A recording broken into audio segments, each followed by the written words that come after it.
Thank you for joining us at Text Messages of the Resurrection. Ladies and gentlemen, my name is Rick Tex, the parasite of the show, standing behind the pulpit and in front of the green screen here. We're glad to be broadcasting where it's February 6th, 2019. It's a Wednesday evening. We're in Elk River, Minnesota, which is about 5 miles north actually of Rogers, Minnesota, right along I-94 there. See, if you run along the I-94 corridor, you'll get to Fergus Falls, Alexandria, then you start getting into Sauk Center, then you got Melrose, Albany, Avon, St. Joe, St. Cloud, then you start getting a little past that, and you'll drive by Clearwater, then you'll go by Monticello, and then you'll get to the St. Michael outlet malls, and then you'll get to Rogers, and then if you go north 5 minutes, you get to Elk River, which is where we're broadcasting out of. So it's right in the heart of central Minnesota. It's a very beautiful place. Probably some of the better school districts. And what do we got here? We got St. Michael, Everettville, the Rogers one, the Elk River High School, and then Wayzata is probably about 20 miles south of here, so that's a little bit off the beaten trail.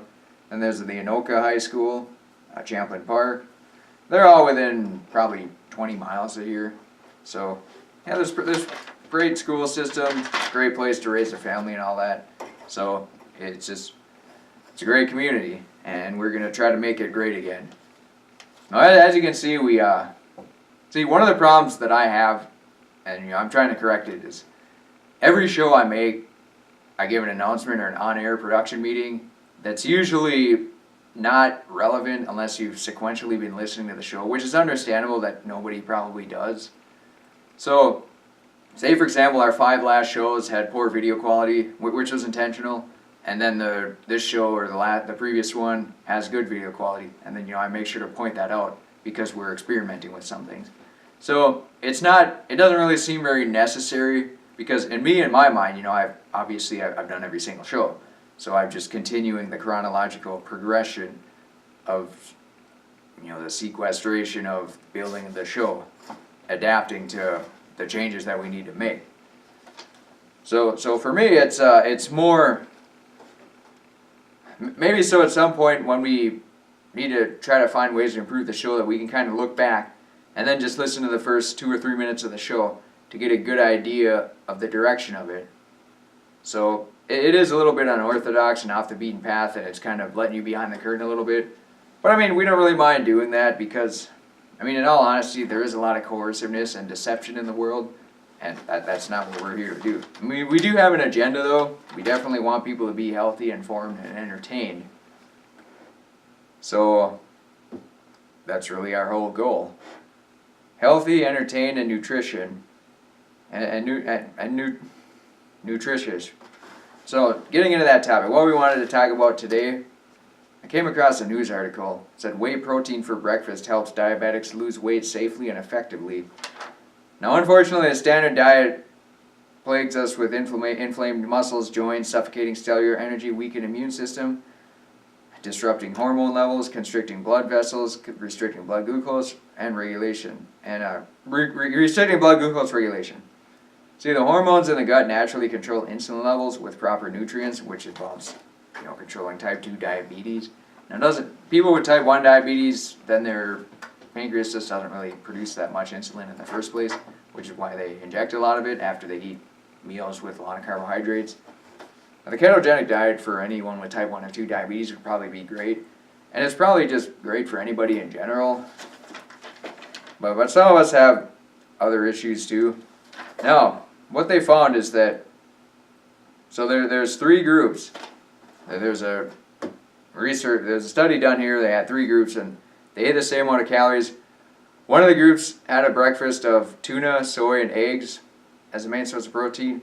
And then the other group had 49 grams of whey protein, and another group had 17 grams of protein and then carbohydrates. And then the rest of the food they ate over the course of the day was identical. And what they found was that the group that had the whey protein experienced greater weight loss and reduced plasma and glucose levels. They also had fewer glucose, reduced hunger hormone ghrelin. So by reducing the plasma and the glucose, they reduced the hunger hormone ghrelin. It also released peptides and amino acids in the digestive tract. So that helped the endocrine system produce hormones that regulate insulin. And it stops productions of protein in digestive tract that degrades incretin, which allows proper insulin production. So the more incretin, then not quite as good of insulin production. And then lastly, it reduced oxidative stress because it increases glutathione in the body. So, now I was a bit skeptical of this news article. As convenient as it would be to just read articles and unconditionally follow them and trust them and believe and hang on every single word they say, one of the things that bothered me a little bit is how they specifically said the whey protein was superior to the tuna, soy, and eggs.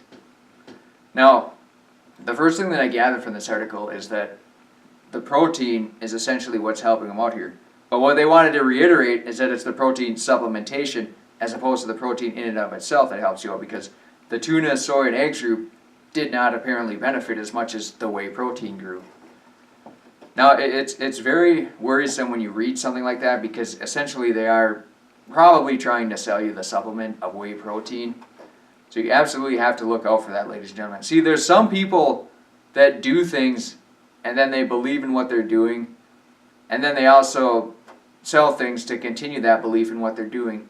And then there's other organizations that only want to sell things, and that'll create a narrative to sell that thing. So, it's very, maybe I'm not describing this exactly right. So let's say, for example, somebody is just horribly unhealthy, and they hate their country, they hate their life, they hate their family and friends and all that. And then they find out a way to finally be healthy, and then they want to proclaim it to the world. But then it just so happens that to support that lifestyle, they need to, sell people on the idea of organic GMO seeds and some type of fresh pasture-raised eggs and everything like that. So they may sell eggs and raw milk and some type of seeds and everything like that. They're doing it because that's a lifestyle they believe in. Now, you might have other people that catch on and say, oh, there's a bit of a health movement here. These are people we can exploit.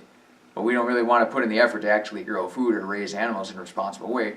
So we're just going to call up some manufacturer and put together a bunch of junk supplements and then create a bunch of fallacious studies to support that these supplements are better than actually eating the whole foods. And there are a lot of people who do sell supplements, and then they say specifically the whole foods are superior. And those are usually the people who mean well, but it just so happens that their business is selling the supplements because they either don't have access to farming, or they're not familiar with farming, or they're not interested in it, or whatever the case may be.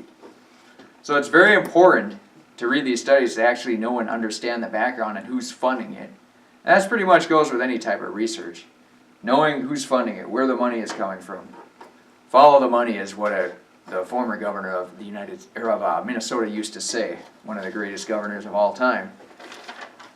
So I was a little discouraged to read that, because I wanted to just come on here and say, oh yeah, eating lots of good healthy protein from good sources will help with type 2 diabetes and then reduce your hunger hormones and give you better cellular energy and allow proper insulin production. But the fact is, that wasn't exactly what the article was saying.